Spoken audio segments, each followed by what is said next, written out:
रवि मोहन सिंह दिव्योर public school physics की online classes में आपका स्वागत है। मैं आज आपको वैद्युत क्षेत्र के कारण वैद्युत विध्रुव के कारण वैद्युत क्षेत्र की तीव्रता का अध्ययन कराऊंगा। उसके लिए आप देख सकते हैं मैंने एक हेडिंग डाल रखी है और कल के वीडियो में मैंने वैद्युत विध्रुव को डिफाइन किया था, जिसमें बताया गया था कि परिमाण में समान और प्रकृति में विपरीत दो बिंदु आवेश जब एक दूसरे के अत्यंत समीप ला करके रखे जाते हैं तो इस प्रकार जो व्यवस्था प्राप्त होती है उसको हम वैद्युत विध्रुव यानी इलेक्ट्रिक डायपोल कहते हैं। जैसे NaCl है तो Na+ और Cl- जो है ये एक वैद्युत विध्रुव का कार्य करते हैं। इसमें जो प्लस और माइनस चार्जेस के बीच की डिस्टेंस होती है वो बहुत कम होती है, एंगस्ट्रॉम लेवल में चली जाती है। तो आज हम लोग देखते हैं वैद्युत विध्रुव के कारण वैद्युत क्षेत्र की तीव्रता। इसे दो पार्ट में हम लोग डिवाइड करेंगे, जिसमें फर्स्ट पार्ट इसका आता है जिसको हम लोग जानते हैं नाम से अक्षीय या अनुदैर्ध्य स्थिति। अक्षीय या अनुदैर्ध्य स्थिति, इसे हम लोग कहते हैं एंड ऑन पोजीशन। ये डायग्राम देख लेते हैं। इसके लिए मैंने दो बिंदु आवेश लिए हुए हैं, एक -q एक +q। दोनों के बीच की डिस्टेंस 2l रखी जाती है सुविधा के लिए। मध्य बिंदु को मैंने मिड पॉइंट को वो माना है और दोनों की हाफ डिस्टेंस जो है मैंने LL डिसाइड की है। अच्छी स्थिति का मतलब होता है दोनों को मिलाने वाली जो रेखा है इस पर कोई भी बिंदु हम आगे या पीछे ले सकते हैं। तो मैंने यहाँ पर एक पॉइंट जो है डिनोट किया है P और इसके मिड पॉइंट से यानी मध्य बिंदु से इसकी जो डिस्टेंस है, दूरी है, उसको मैंने सपोज किया है R से। मैं सबसे पहले आपको याद दिला दूं कि एक बार हम माइनस के कारण P पर वैद्युत क्षेत्र की तीव्रता निकालेंगे, एक बार जो है +q के कारण निकालेंगे और दोनों का रिजल्टेंट हमको जो है फिर कैलकुलेट करना होगा। पिछला फार्मूला जो बिंदु आवेश के कारण है उसके कारण हम निकालेंगे। और माइनस के कारण याद रखिएगा, माइनस के कारण P पर जो दिशा होगी वो हमेशा अंदर की ओर होती है, तो ऋणावेश के कारण दिशा अंदर की ओर होती है, तो इसको मैंने E1 मान लिया है। ये इस पर वेक्टर मैंने लगा दिया है। और जो प्लस है, प्लस के कारण दिशा हमेशा बाहर की ओर होती है, आउटवर्ड होती है, तो इसको मैंने मान लिया है E2। डिस्टेंस आप चेक कर सकते हैं। -q के कारण जो है P तक की जो डिस्टेंस है आप देख सकते हैं वो है R + L। और अगर आप +q से देखें तो ये डिस्टेंस आएगी R - L। तो पहले हम -q के कारण लेंगे और उसके बाद फिर हम जो है दूसरी बार +q के कारण लेंगे। तो देखते हैं -q आवेश के कारण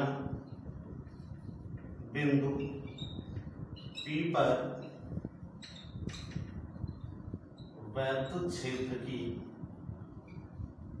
तीव्रता। फार्मूला इसका E = होता है 1/4πε0 के × Q/r²। तो r की जगह पर मैंने बताया -q से P तक की जो डिस्टेंस है, दूरी हो R + L है, तो इसलिए R + L का होल स्क्वायर। दिशा अंदर की ओर उसमें दिख रही है, इसको मैंने E1 से लिया। इसी प्रकार आप प्लस के कारण लीजिए, तो +q आवेश के कारण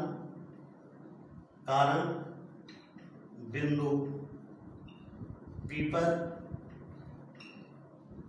वैद्युत क्षेत्र की तीव्रता। इसको मैं E2 से डिनोट कर रहा हूं। डायग्राम में आप देख सकते हैं, डिस्टेंस आप देख सकते हैं, +q से यहां तक की डिस्टेंस R - L है। तो ये 1/4πε0 के और Q/R -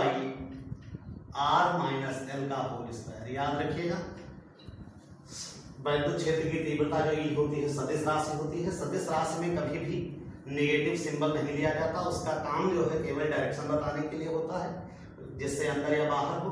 बाकी प्लस या माइनस यूज नहीं होते सदिश के लिए। अगर अदिश राशि होती है तो +- यूज होता है।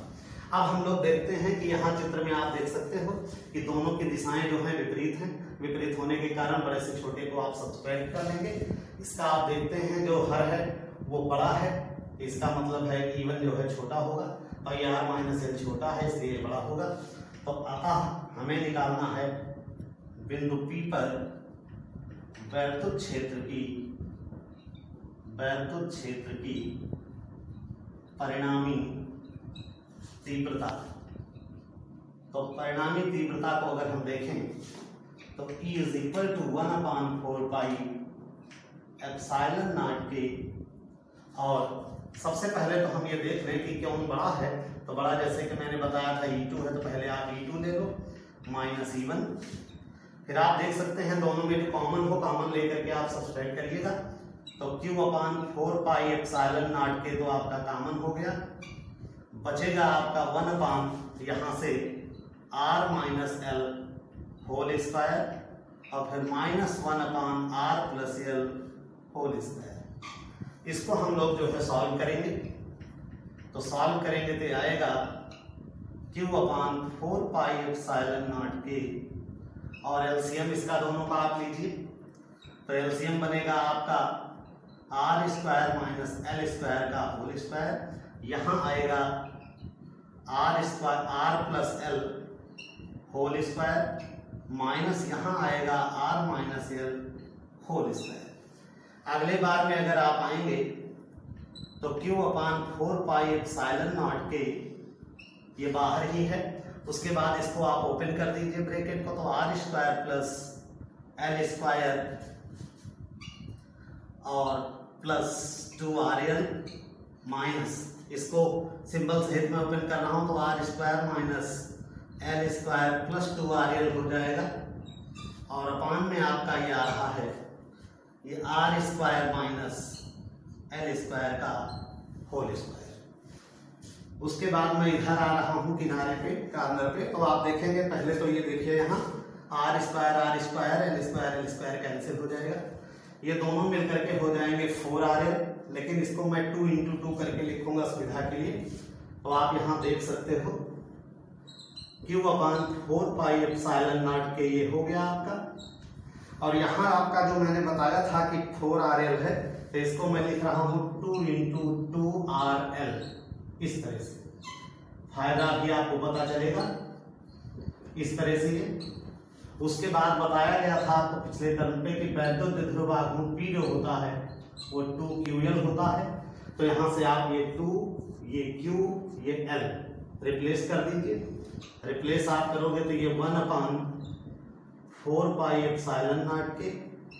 और जैसा कि अभी आपने देखा कि यहाँ 2QL जब मैं हटाऊंगा तो एक 2 बचेगा और P बचेगा और R बचेगा और अपान ये R square minus L square का होल स्क्वायर।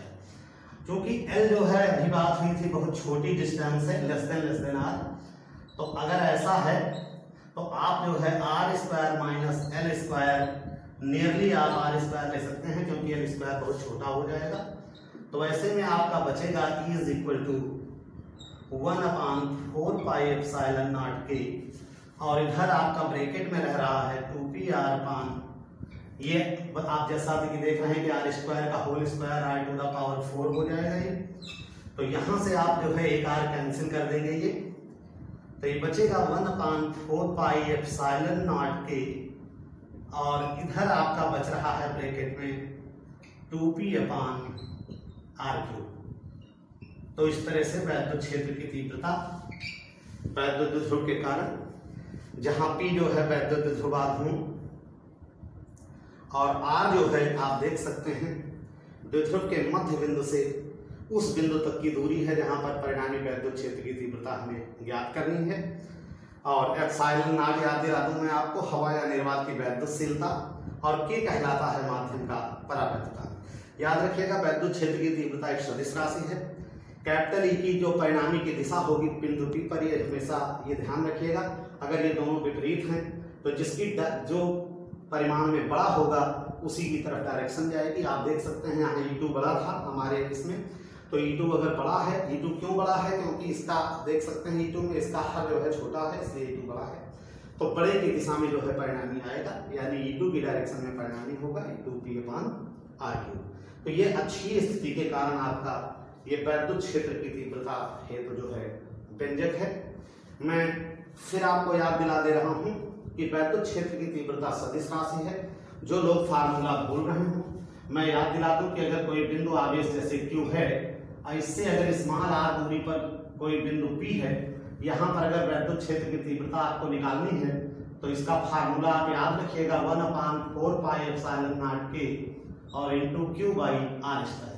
डायरेक्शन के लिए याद रखिएगा, अगर प्लस है तो इसकी डायरेक्शन ये बाहर की तरफ होगी इस तरह से।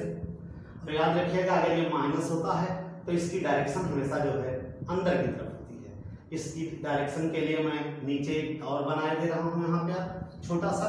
अगर ये माइनस Q है तो इसके कारण अगर आप कोई बिंदु P लेते हैं तो वैद्युत क्षेत्र यहाँ अंदर की तरफ हो जाएगा, ये ध्यान रखना है। फार्मूला वही रहेगा, उस पर कोई अंतर नहीं। और याद रखिएगा कि उन्हें माइनस नहीं लिया जाएगा जब भी नेगेटिव चार्ज हो या पॉजिटिव चार्ज हो। अगर आप वेक्टर क्वांटिटी काउंट कर रहे हैं, सदिश राशि काउंट कर रहे हैं तो माइनस नहीं लिया जाएगा, और कोई स्केलर क्वांटिटी अगर होगी तो माइनस लिया जाएगा। तो इस तरह से एक टॉपिक मैंने आपको दिया, ये टॉपिक आप पहले क्लियर कर लेंगे। क्लियर करने के बाद इसमें जो है निरक्षीय स्थिति भी एक है, और उसके बाद जो है एक जो है हर कंडीशन में हम कैसे निकालेंगे, ये सब है। थोड़ा थोड़ा करके हम लोग सीख रहे हैं, धीरे धीरे कल तक मैं इसमें और आगे बढ़ूंगा, और आगे बढ़ करके आपको धीरे धीरे, पहले हम लोग धीरे धीरे ही चलेंगे क्योंकि वैद्युत क्षेत्र को क्लियर करना थोड़ा सा दिक्कत में रहता है, लेकिन आप धीरे धीरे सीखेंगे तो आ जाएगा। तो इसलिए मैं 2-3 दिन प्रयास करूंगा कि आपको वैद्युत क्षेत्र के बारे में धीरे धीरे नॉलेज हो जाए, जिसके बाद मैं न्यूमेरिकल भी बताऊंगा और स्पीड भी आपकी जो है धीरे धीरे जो है बनेगी। और इस वीडियो को आप जो है लगातार देखें। वीडियो जो है आपको सेंड किया जा रहा है, वो आप देखें, और देखने के बाद इसका आप फीडबैक भी दे सकते हैं। कोई क्वेश्चन है तो आप कमेंट बॉक्स में उसको डालें, आपके क्वेश्चन का आंसर भी दिया जाएगा। और मैं 1-2 दिन में जो है फोन सुविधा भी आपको दे दूंगा, उससे भी आप जानकारी कर सकेंगे। तो इस तरह से आप मन लगा करके जो है पढ़ें। लॉकडाउन की जो स्थिति है उसको देखते हुए ऑनलाइन एजुकेशन काफ़ी ज़रूरी है। तो इस तरह से आप लोग ध्यान दे करके पढ़ाई करें अपनी, और कल जो है नए वीडियो में इसी के आगे निरक्षीय स्थिति के लिए फिर से जो है इसी चैनल पर मुलाकात होगी। धन्यवाद। जय हिंद।